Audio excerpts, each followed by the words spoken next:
आपको कल बताया गया था कि गोली दर्पणों से इमेज फॉर्मेशन कैसे होता है, प्रतिबिंब बनाने के नियम क्या थे। और आज आपको बताएंगे कि गोली दर्पणों से प्रतिबिंब कैसे बनते हैं।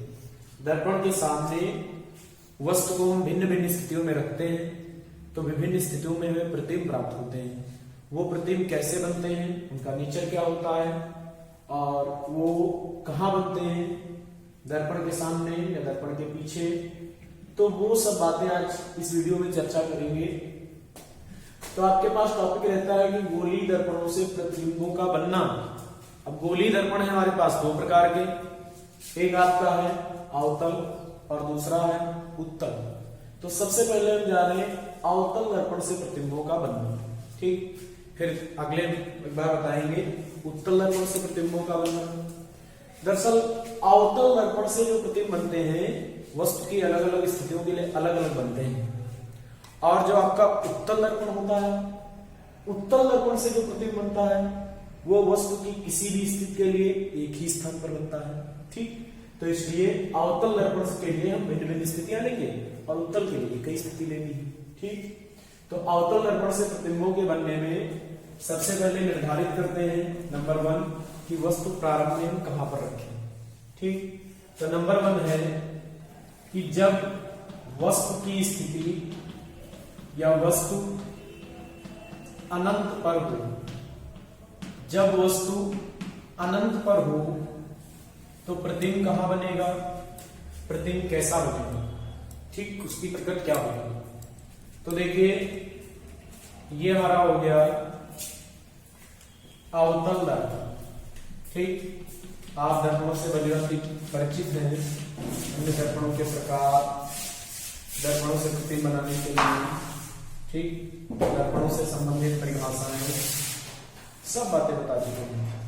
ये अवतल दर्पण, ये अवतल दर्पण का ध्रुव P है, ठीक।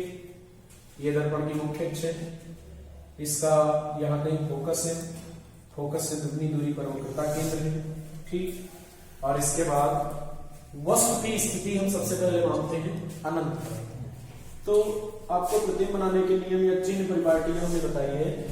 तो चिन्ह परिपाटी में आपने बताया था कि वस्तु सदैव बाईं ओर रखते हैं, वस्तु हमेशा इधर ही रखते हैं। तो वस्तु की स्थिति ले रहे हैं अनंत पे और प्रतिबिंब कहां बनेगा ये बताना है। तो होता क्या है कि वस्तु की स्थिति चूंकि अनंत पर है तो ये दर्पण से बहुत दूर स्थित वस्तु अनंत पर स्थित वस्तु है, तो वस्तु की स्थिति तो ये होगी, ठीक। इसके बाद वस्तु से चलती हैं प्रकाश की किरणें और उन किरणों का दर्पण से होता है परावर्तन और परावर्तन के फलस्वरूप बनते हैं प्रतिबिंब। अगर आपसे पूछा जाए दर्पणों में किस घटना के कारण प्रतिबिंब बनते हैं, तो दर्पणों में परावर्तन की घटना के फलस्वरूप प्रतिबिंब बनते हैं, ठीक। और एक मुख्य बात ध्यान रखना कि जो आपका अवतल दर्पण होता है ये हमेशा किरणों को मोड़ता है मुख्य अक्ष की ओर, ठीक। जो भी किरण इस पर आपतित होगी हमेशा मुख्य अक्ष की ओर मोड़ेगा। और जो दर्पण होता है उत्तल, वो किरणों को मोड़ता है मुख्य अक्ष से दूर की ओर, फैला देता है, ठीक। तो दर्पणों में जो अवतल दर्पण होता है इसको हम अभिसारी दर्पण कहते हैं, ये मोड़ देता है किरणों को।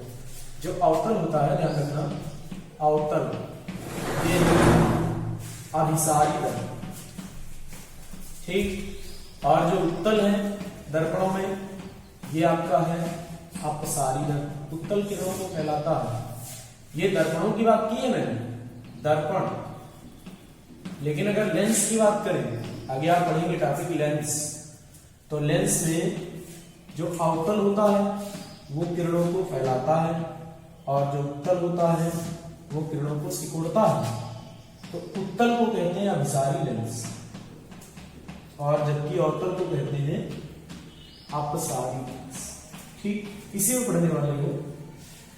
तो हम बात कर रहे थे कि प्रतिबिंब वस्तु की विभिन्न स्थितियों के लिए दर्पण से प्रतिबिंब कहां पर बनेंगे। तो इसमें क्या है कि एक प्रकाश की किरण वस्तु से चलती है और मुख्य बात यह है कि जो अनंत से किरणें आती हैं वो मुख्य अक्ष के समांतर नहीं बल्कि परस्पर समांतर आती है, एक दूसरे के समांतर। और एक मुख्य बात, कल हमने 3 नियम बताए थे कि जो किरण फोकस से गुजरती है वो मुख्य अक्ष के समांतर हो जाती है, जो मुख्य अक्ष के समांतर आती है वो फोकस से जाती है, और जो वक्रता केंद्र से जाती है वो बिना विचलित हुए उसी मार्ग पर परावर्तन के बाद वापस लौट जाती है। 3 नियम बताए थे। तो एक प्रकाश की किरण आप गुजारेंगे कहां से? वक्रता केंद्र से। एक प्रकाश की किरण गुजरेगी वक्रता केंद्र से, ये वक्रता केंद्र सी होगी, ठीक। दूसरी प्रकाश की किरण गुजरेगी फोकस से, ये दोनों किरणें पहुंची, ठीक। अनंत पर स्थित वस्तु, मान लो अनंत पर स्थित वस्तु का नाम भी दे सकते हैं, ए भी नाम रख लें, ठीक। हुआ ये कि जो वक्रता केंद्र से गुजरी प्रकाश की किरण वो दर्पण से टकराई, उसी मार्ग पर वापस लौट गई, ये तो ऐसे वापस लौट गई, ठीक, वापस आ गई।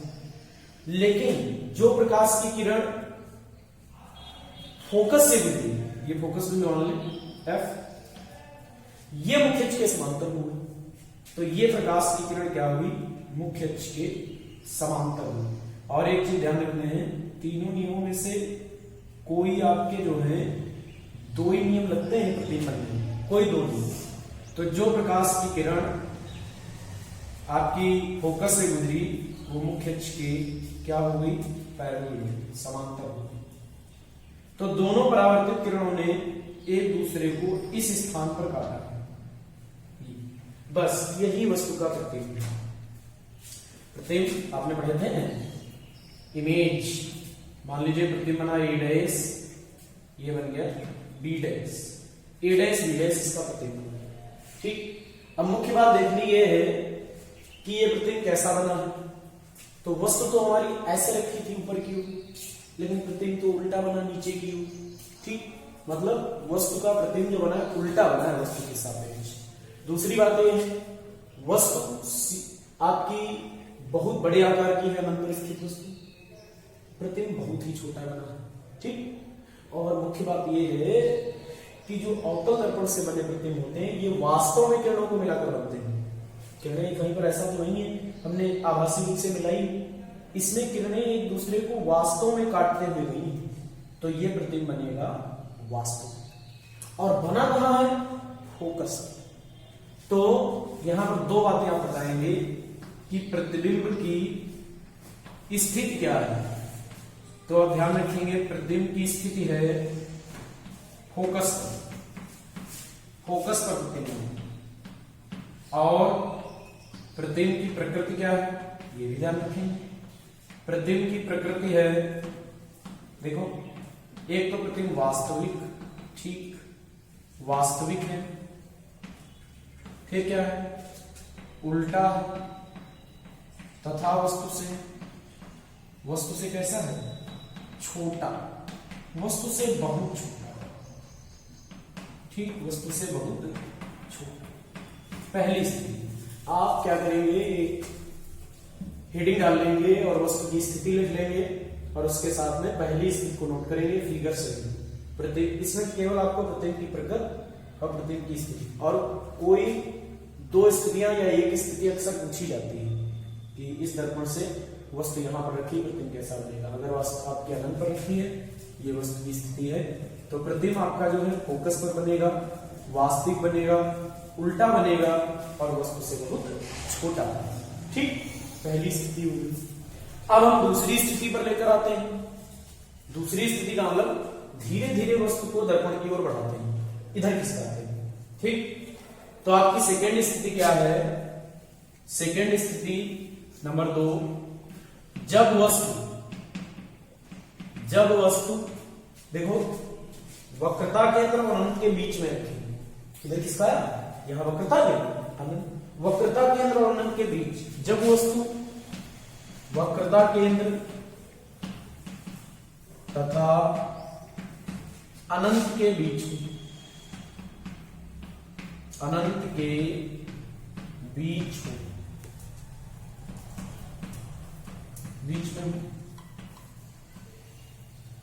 जब वस्तु वक्रता केंद्र अनंत के बीच में हो तो ध्यान देना, यह आपका हो गया गोली दर्पण, गोली अवतल दर्पण, ठीक है। और एक चीज ध्यान रखना, जब इन फिगरों को बनाना तो ये बिल्कुल दर्पण के बीचों बीच में लेना है, बिल्कुल बीचों बीच में, और जितनी दूरी पर ये फोकस है उतना ही आगे बढ़ा के वक्रता की, क्योंकि हम जानते हैं फोकस दूरी वक्रता त्रिज्या की आधी होती है, या वक्रता त्रिज्या फोकस दूरी की दुगनी होती है, तो इस दूरी के दुगनी दूरी के बराबर सी पर ले लो, या इतने आगे और बढ़ा दो। ठीक, तो ये दर्पण हो गया, ये मुख्य अक्ष, ये दर्पण का ध्रुव P हो गया। ठीक, इसके बाद इस बार एक बिंदु फोकस बिंदु मान लें F, वक्रता केंद्र C यहां पे मान लें, वक्रता केंद्र C, और इस बार हमने वस्तु को रखा हुआ है वक्रता केंद्र अनंत के बीच में, वस्तु का नाम रख लें AB। ठीक, वस्तु का नाम रख ले रहे हैं AB। ठीक है, बहुत बड़ी बात है, निकला पता चला एक किरण गई और दर्पण के ऊपर ही से निकल गई। ठीक, तो इस तरह से वस्तु लेना कि जो किरण हम यहां से ले गए दर्पण प्राप्ति हो जाए। तो अब क्या करेंगे, देखो हम जो ये चित्र बनाते हैं, जैसे हम दो किरणें यहां से नोक से ले जाएंगे, देखना भैया, एक प्रकाश की किरण गई मुख्य अक्ष के समांतर, नियम याद करो पहला, जो प्रकाश की किरण मुख्य अक्ष के समांतर जाती है वो दर्पण से परावर्तन के पश्चात कहां से जाती है, फोकस बिंदु से, इससे होकर गुजरेगी। ठीक, तो इसको गुजारेंगे फोकस बिंदु X। ठीक, सेकेंड किरण, एक किरण ले जाएंगे वक्रता केंद्र से। ठीक, तो इतना ध्यान रखना है कि वक्रता केंद्र से जाए दर्पण प्राप्त तो हो ही जाए। ठीक है, एक प्रकाश की किरण ले गए वक्रता केंद्र से, वक्रता केंद्र से प्रकाश की किरण गई। ठीक, और वक्रता केंद्र से जाने वाली प्रकाश की किरण दर्पण से परावर्तन के बाद उसी मार्ग पर लौट जाती है, तो ये उसी मार्ग पर लौट गई। देखो किरणें रियलिटी में देखो, ये आई ऐसे, वास्तव में आई, ये आई वापस चली, वास्तव में वापस गई, तो इन दोनों किरणों ने एक दूसरे को यहां पे काटा है, तो ये प्रतिबिंब बना इसका, इसका नाम रख दे रहे हैं A डैश B डैश। ठीक, ध्यान देने वाली बात यह है कि ये प्रतिबिंब वस्तु के सापेक्ष तो छोटी है, किरणें वास्तव में मिली तो वास्तविक है, छोटा है वास्तविक है, और वस्तु मुख्य अक्ष के लंबवत ऊपर की ओर रखी, लेकिन प्रतिबिंब किधर बना, नीचे की ओर, तो ये उल्टा प्रतिबिंब बना। कहां है, बना है वक्रता केंद्र और फोकस के बीच में। तो यदि यहां पर हम बताएंगे क्या प्रतिबिंब की स्थिति बहुत सिंपल, कहां है, वक्रता केंद्र तथा फोकस के बीच, ठीक है, और फिर बताएंगे प्रतिबिंब की, क्या बताएंगे, प्रकृति, नेचर ऑफ इमेज कैसा बना, वास्तविक तो है, वास्तविक बना,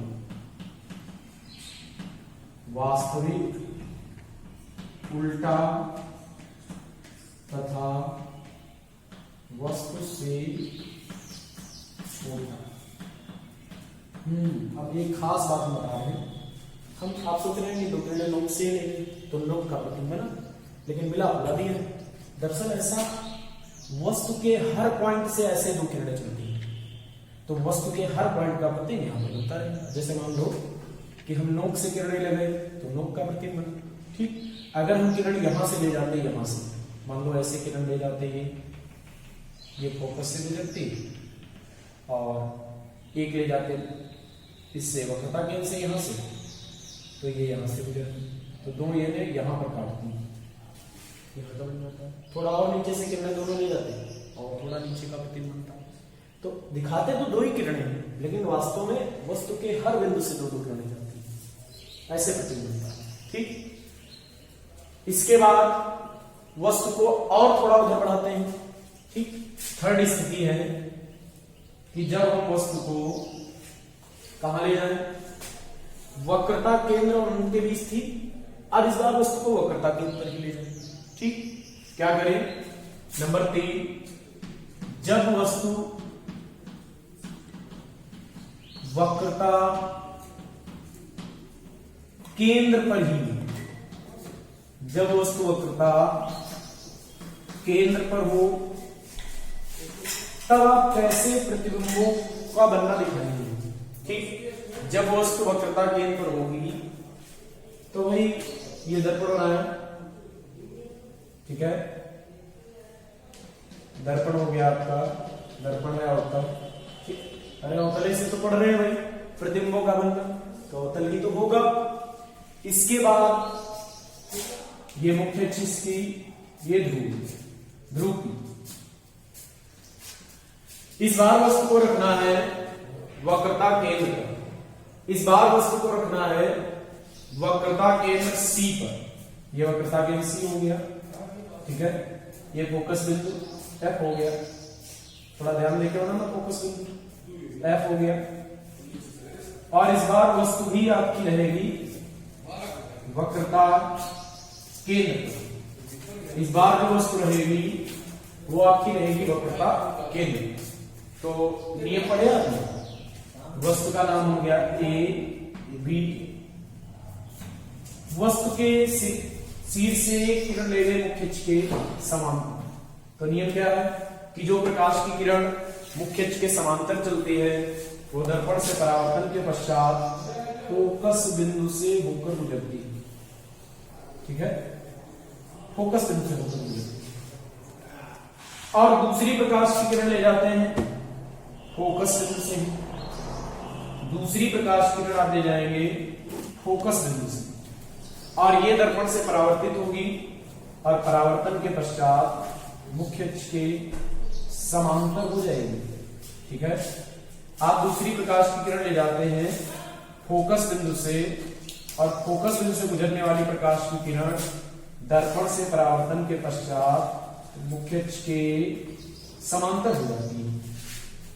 तो दोनों किरणें एक दूसरे को वास्तव में यहां पर काटती हैं, तो ये प्रतिबिंब बनकर तैयार होता है। ठीक है, इसका नाम आप रख सकते हैं A डैश B डैश। उसी के नीचे प्रतिबिंब बनेगा, ठीक, उसी के नीचे ही वस्तु का प्रतिबिंब बनेगा, क्योंकि दोनों किरणें बिल्कुल उसके जस्ट नीचे ही काटेंगे। आप क्या करेंगे, नाप के बनाना कि ये दूरी बिल्कुल सेम रखना, ठीक, और फिर किरणें ले जाना और बिल्कुल पैरेलल लाना, जैसे इसको पैरेलल ले गए और फिर वापस लाए, बिल्कुल पैरेलल लाना। ये प्रतिबिंब मतलब वस्तु प्रतिबिंब दोनों समान आकार के बनेंगे, उसी स्थान पर प्रतिबिंब बनेगा जहां पर वस्तु रखी गई है। तो सबसे पहले आपको यहां पर बताना है कि प्रतिबिंब की स्थिति क्या है, स्थिति, और फिर बताना है प्रतिबिंब की प्रकृति, प्रतिबिंब की प्रकृति क्या है। ठीक, तो स्थिति में आप क्या बताएंगे, इस बार प्रतिबिंब बना है वक्रता केंद्र, ठीक, वक्रता केंद्र, और प्रकृति क्या है इसकी, तो इस बार हमने दोनों किरणें वास्तव में मिलाई हुई हैं, वास्तव में किरणें, ये गई, ये वापस आई समांतर हुई, ये गई, ये फोकस से गुजरी, तो दोनों ने वास्तव में यहां पर काटा है। तो प्रतिबिंब कैसा बना, वास्तविक, वस्तु के सापेक्ष उल्टा तथा वस्तु के बराबर, वस्तु के बराबर प्रतिबिंब बना। ठीक, तो आपकी ये तीन स्थितियां हुई कि जब वस्तु अनंत पर हो, जब वस्तु वक्रता के अनंत के बीच है, और जब वस्तु वक्रता केंद्र पर ही हो। ठीक, तीनों स्थितियों में आपको इन्हें तैयार क्या करना है, इसके फिगर तैयार करने हैं। और कभी कभी क्वेश्चनों में ऐसा दिया रहता है कि वस्तु की स्थिति होती है और प्रतिबिंब की डायरेक्टली स्थिति पूछता है, प्रकृति पूछता है, कैसा प्रतिबिंब। ये वही बात इसमें भी होती है कि वस्तु की कोई स्थिति लिख देगा, आपसे पूछेगा प्रतिबिंब कैसा बनेगा, या कभी उल्टा पूछ सकता है कि प्रतिबिंब ऐसा है, ठीक, तो वस्तु की स्थिति क्या होगी। जैसे पूछे कि प्रतिबिंब वस्तु के बराबर है, वास्तविक उल्टा बना है, तो वस्तु कहां स्थित होगी, तो आप बहुत आसानी से बता सकते हैं वस्तु वक्रता केंद्र पर स्थित होगी। ठीक, अब अगर ये कह दे कि प्रतिबिंब छोटा है और वास्तविक उल्टा है, तो स्थितियां दो भी हो सकती हैं कि एक अनंत पर भी वस्तु हो सकती है और दूसरा वक्रता केंद्र और मूल के बीच में हो सकता है। ठीक, तो इस प्रकार से आपकी वस्तु की स्थितियां देकर प्रतिबिंब की स्थिति किरण आरेख सही पूछ सकता है। किरण आरेख है दर्पण का वस्तु की विभिन्न वस्तु की स्थिति के लिए।